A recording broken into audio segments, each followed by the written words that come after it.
قاف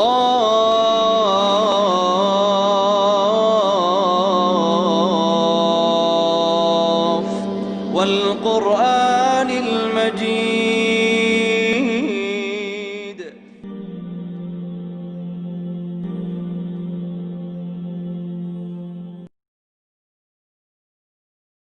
یوصیکم اللہ فی اولادکم، اللہ وصیت فرماتا ہے تمہیں تمہاری اولادوں کے بارے میں. یہ ہے اب اولاد اور والدین کا میراث میں حصہ، اور بہت اہم آیت ہے، اس کو ذہن میں رکھیے گا. للذکر مثل حظ الانثیین،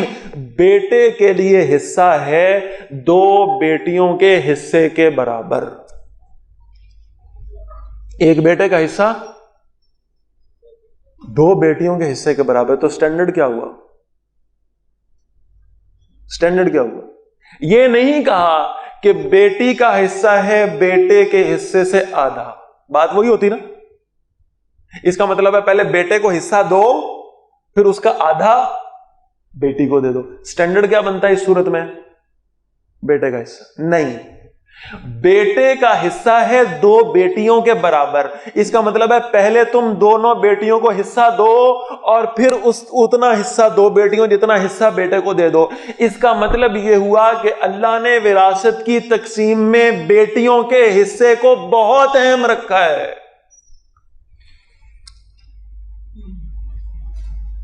اور جب سے اللہ کی قسم ہمارے اندر یہ جہیز کی لعنت آئی ہے نا، جہیز، ہم سمجھتے ہیں ہم نے بیٹیوں کو سب کچھ جو ان کے لیے ضروری تھا ان کو دے کر فارغ، اب انہیں وراثت میں سے کیا لینا ہے.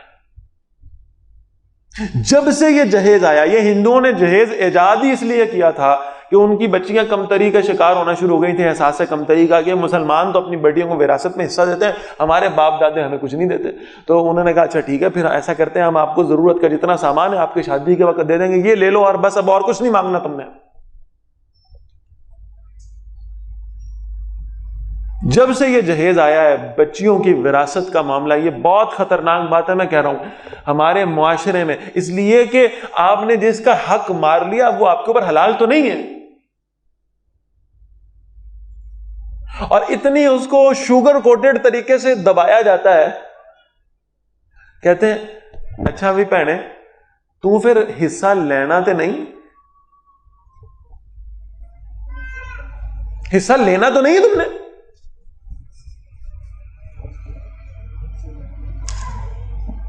اچھا یہ نہیں پوچھیں گے تو پوچھیں گے اچھا تم نے حصہ لے کے کیا کرنا ہے؟ اچھا یعنی تم چاہتی ہو کہ ابا جی کے سارے مال کو تقسیم کیا جائے؟ تم توڑنا چاہتی ہو خاندان کو؟ اچھا ٹھیک ہے، اگر تم نے وراثت لینی ہے تو بس پھر یہ لو اپنا حصہ، اور آج کے بعد ہم تمہارے لیے مر گئے اور تم ہمارے لیے مر گئی. یہ ہوتا ہے آپ کے معاشرے میں کہ نہیں ہوتا؟ اور معذرت کے ساتھ کہہ رہا ہوں دیندار لوگوں میں بھی ہوتا ہے. بہنوں کے حصے کھا جاتے ہیں، تقسیم نہیں ہوتی، وراثت ہی تقسیم نہیں ہوتی.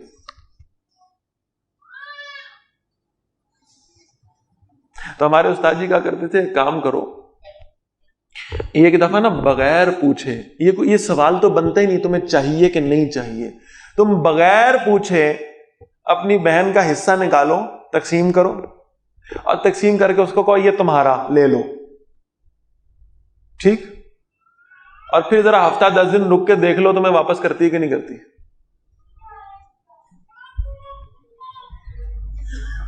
اگر کر دے تو پھر کہنا. یہ تم کہتے نا ضرورت کیا ہے، کیا کرنا ہے لے کے، کیوں لینا ہے، تم ایک دفعہ اس کو دے دو، بغیر کوئی سوال کے دے دو، اور پھر ذرا انتظار کرو کہ وہ تمہیں واپس کرے، اچھی طرح کرے گی. بیٹیوں کو حصہ دیا کریں وراثت میں سے، بہت اہم بات، بہت اہم بات. ہمارے اکابرین میں یہ واقعات آتے ہیں کہ علماء نے اس شخص سے ہدیہ قبول کرنے سے انکار کر دیا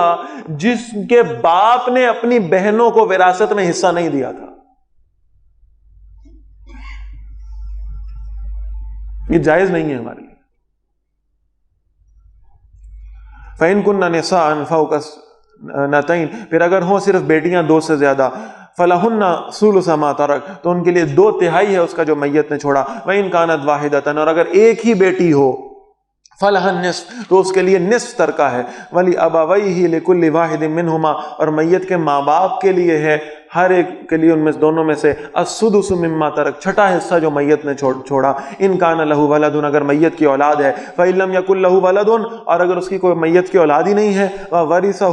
ابواہ، وارث ہوئے اس کے لیے اس کے ماں باپ، تو فلأمہ الثلث، اس کی ماں کا تیسرا حصہ ہے، فإن کان لہ اخوۃ، اور اگر اس کے کئی بھائی ہیں، فلأمہ السدس، تو اس کی ماں کا چھٹا حصہ ہے، من بعد وصیۃ یوصی بہا او دین، پورا کرنے کے بعد وصیت جو مرنے والا کر گیا ہے یا اس کا قرض ادا کرنے کے بعد، یعنی اب جو فوت ہو گیا، اب وصیت وراثت کے جو پورے احکامات ہیں وہ تو وقت نہیں ہے کہ میں ڈسکس کر سکوں، لیکن بہرحال یہ سمجھ لیں کہ جو شخص فوت ہو گیا، پہلے اس کے ترکے میں سے اس کے کفن دفن کا بندوبست ہوگا، پھر اس کا قرض اگر کچھ تھا تو وہ اس کے ترکے میں سے ادا کیا جائے گا، اور پھر جو باقی بچ گیا اس کو تقسیم کیا جائے گا۔ آباؤکم و ابناؤکم، تمہارے باپ اور تمہارے بیٹے ہیں، لا تدرون ایہم اقرب لکم نفعا، تم نہیں جانتے کہ کون ان میں سے زیادہ قریب ہے تمہیں نفع پہنچانے میں، فریضۃ من اللہ، یہ حصے مقرر ہیں اللہ کی طرف سے، ان اللہ کان علیما حکیما، بے شک اللہ سب کچھ جاننے والا اور کمال حکمت والا ہے، وَلَكُمْ نِصْفُ مَا تَرَكَ أَزْوَاجُكُمْ، اور تمہارے لیے نصف ہے اس میں سے جو تمہاری بیویاں چھوڑ جائیں، إِن لَمْ يَكُنْ لَهُنَّ وَلَدٌ، اور اگر ان کی اولاد نہ ہو ان کی اولاد، فَإِن كَانَ لَهُنَّ وَلَدٌ، پھر اگر ان کی اولاد ہو، فَلَكُمُ الرُّبُعُ مِمَّا تَرَكْنَا، تو تمہارے لیے چوتھائی ہے اس میں سے جو وہ چھوڑ جائیں، من بعد وصیۃ یوصین بہا او دین، پورا کرنے کے بعد اس وصیت کو جسے وہ کر گئی ہیں یا ادا کرنے کے بعد ان کا قرض، وَلَهُنَّ الرُّبُعُ مِمَّا تَرَكْتُمْ، اور ان کے لیے چوتھا حصہ ہے اس میں سے جو تم چھوڑو، إِن لَمْ يَكُنْ لَكُمْ وَلَدٌ، اگر تمہاری اولاد نہ ہو، فَإِن كَانَ لَكُمْ وَلَدٌ، پھر اگر تمہاری اولاد ہو، فَلَهُنَّ الثُّمُنُ مِمَّا تَرَكْتُمْ، تو ان کے لیے آٹھواں حصہ ہے اس میں سے جو تم چھوڑ جاؤ، من بعد وصیۃ توصون بہا او دین، پورا کرنے کے بعد وصیت جو تم کر گئے ہو یا ادا کرنے کے بعد قرض، وَإِن كَانَ رَجُلٌ يُورَثُ كَلَالَةً، اور اگر کوئی مرد ہے ایسا جس کی میراث تقسیم کرنی ہے اور وہ کلالہ ہے، کلالہ سے مراد یہ ہے کہ میت جس کے نہ والدین ہوں اور نہ اس کی اولاد، اس کو کلالہ کہا جاتا ہے، تو اس کی وراثت کیسے تقسیم ہوگی؟ او امرأۃ، یا کوئی ایسی عورت ہو، وَلَهُ أَخٌ أَوْ أُخْتٌ، اور اس کا ایک بھائی ایک بہن ہو، فَلِكُلِّ وَاحِدٍ مِّنْهُمَا السُّدُسُ، تو ہر ایک کے لیے ان دونوں میں سے چھٹا حصہ ہے، فَإِن كَانُوا أَكْثَرَ مِنْ ذَلِكَ، پھر اگر وہ اس سے زیادہ ہوں، فَهُمْ شُرَكَاءُ فِي الثُّلُثِ، تو سب شریک ہوں گے ایک تہائی حصے میں، من بعد وصیۃ یوصى بہا او دین، وصیت پورا کرنے کے بعد جو وہ کر گیا یا قرض ادا کرنے کے بعد، غیر مضار، بغیر کسی کو نقصان پہنچائے ہوئے، وصیۃ من اللہ، یہ اللہ کی طرف سے وصیت ہے، واللہ علیم حلیم، اور اللہ سب کچھ جاننے والا اور بڑے تحمل والا ہے۔